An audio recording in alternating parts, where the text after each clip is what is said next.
Today we talk about H. Moser and C, who are truly very rare.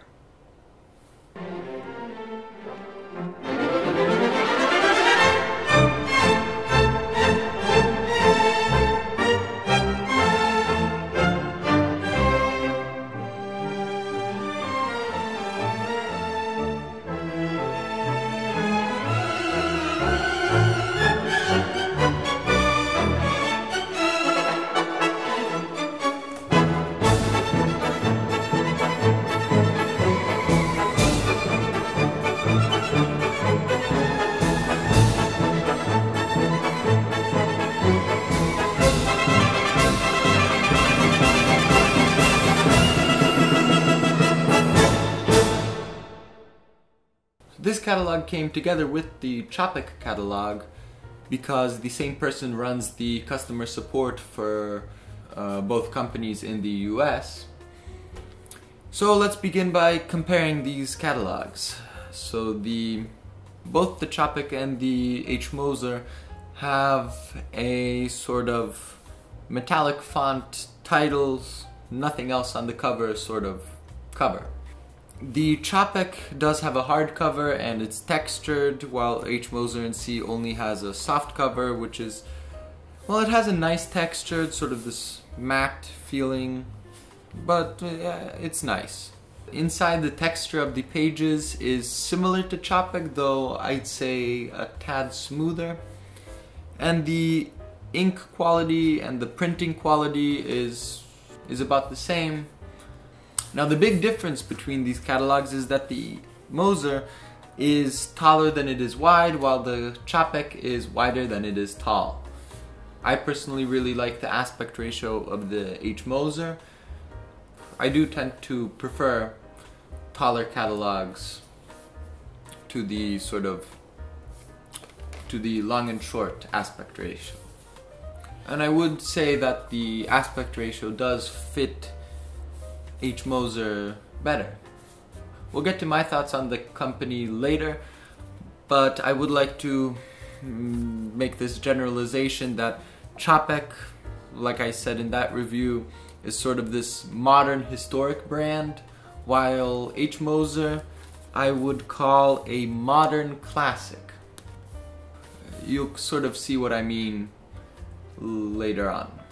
Now, the content of this catalog. It starts with the history, like the Chopek, and like the Chopek, it also is a company that sort of disappeared from the face of watchmaking and reappeared recently.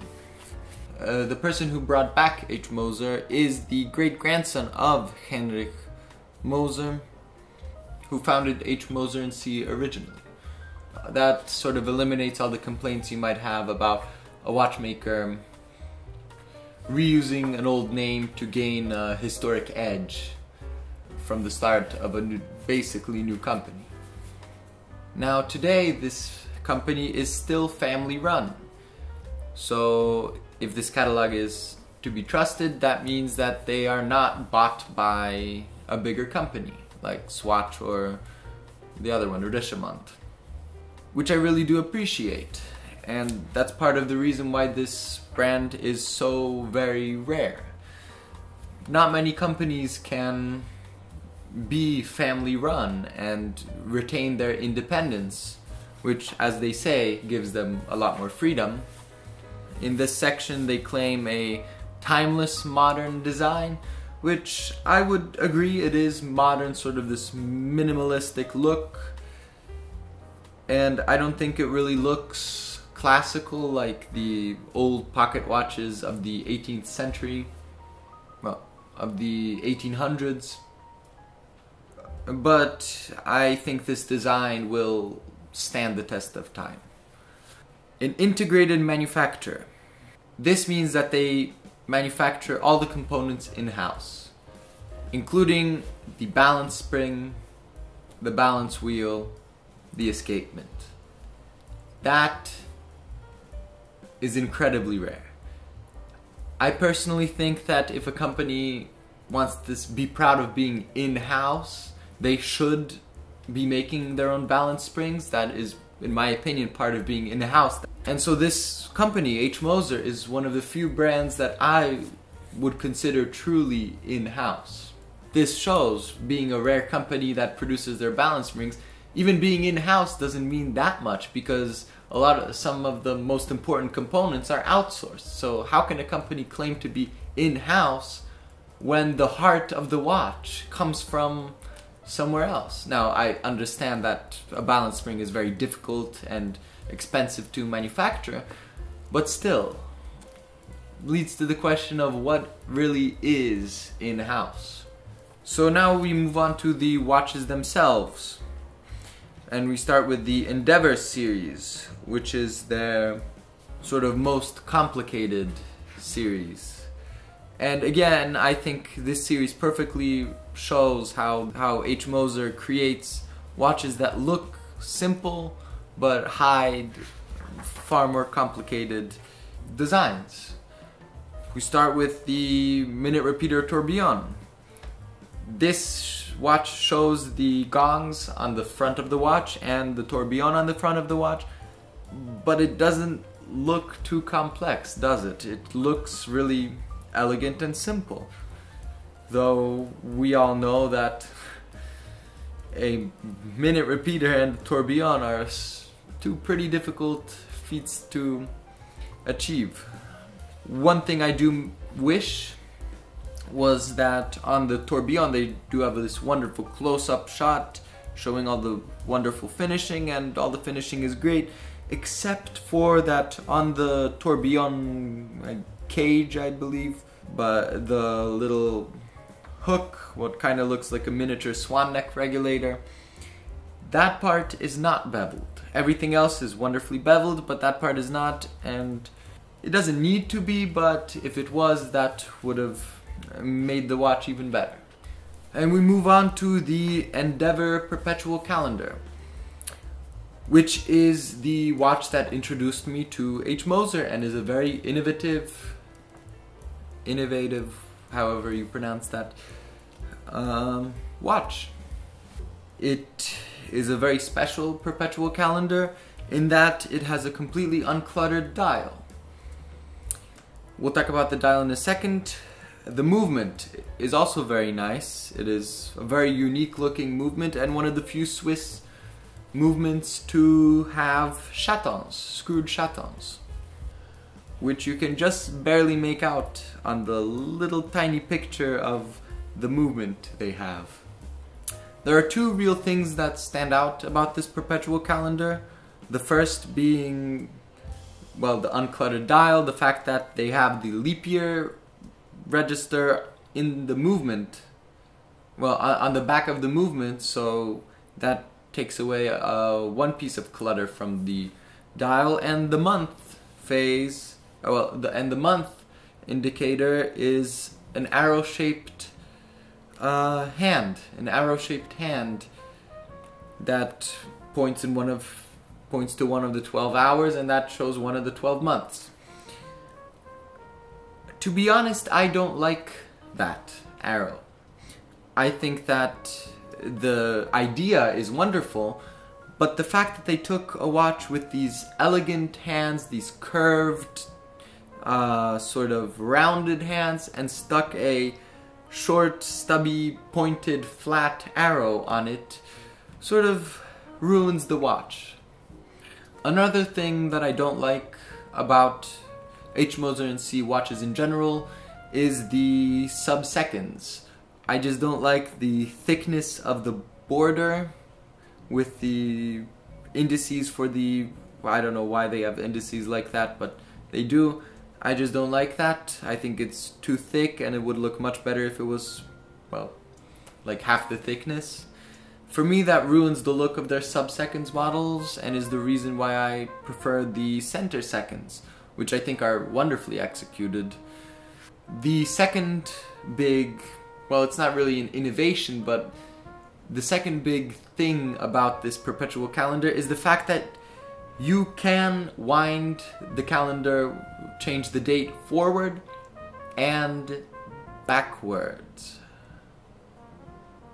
Something that you would think is pretty useful in a watch where the calendar, to reset it, to get back to the beginning, you would have to wind it forward a lot, or more commonly just wait for the watch to run down and for the date to catch up. Yeah, I think more companies should do this. I do love that center seconds hand. I mean,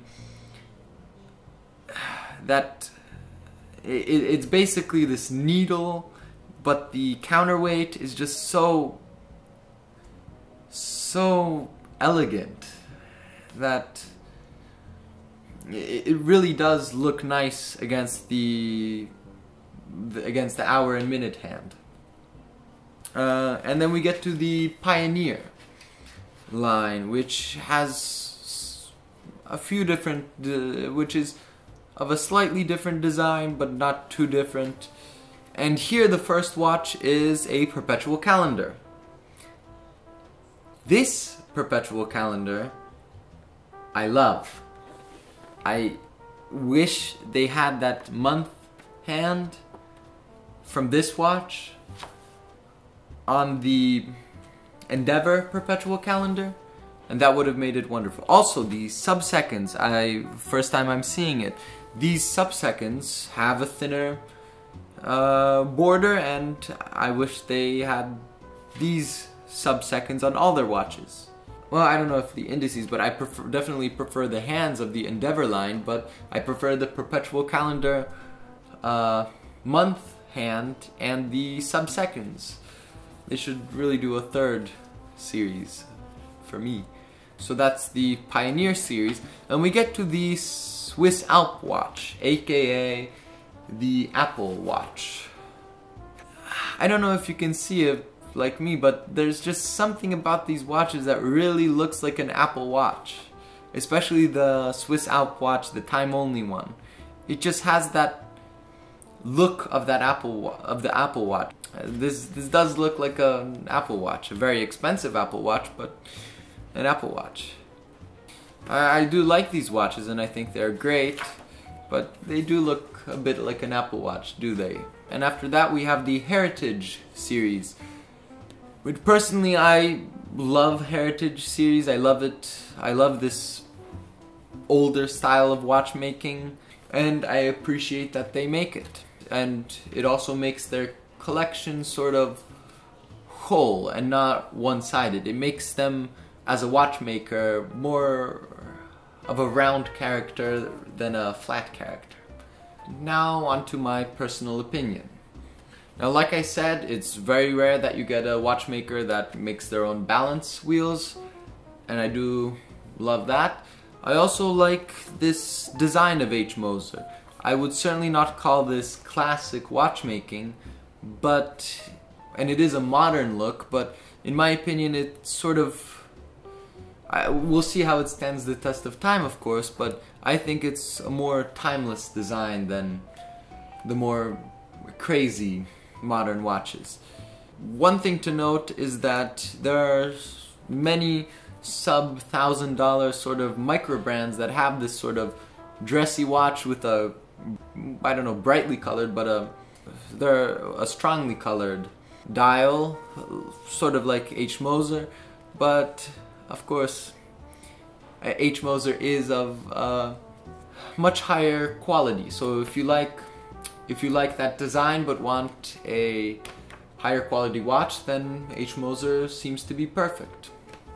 So as you can probably tell, my verdict is that I really like H. Moser, and I absolutely recommend them if you want something different to the classic watches from brands like Patek Philippe, Calatrava. This will of course be less expensive, though the finishing may be equal. Or if you simply want a dress watch that isn't white. Thanks for watching the video to the end. If you liked it, please subscribe and like the video. Perhaps consider supporting me on Patreon. Any support would be greatly appreciated. I will be coming out with catalog collectors once a week for the foreseeable future. Of course, until I run out of catalogs, we'll see what happens then. See you in the next one.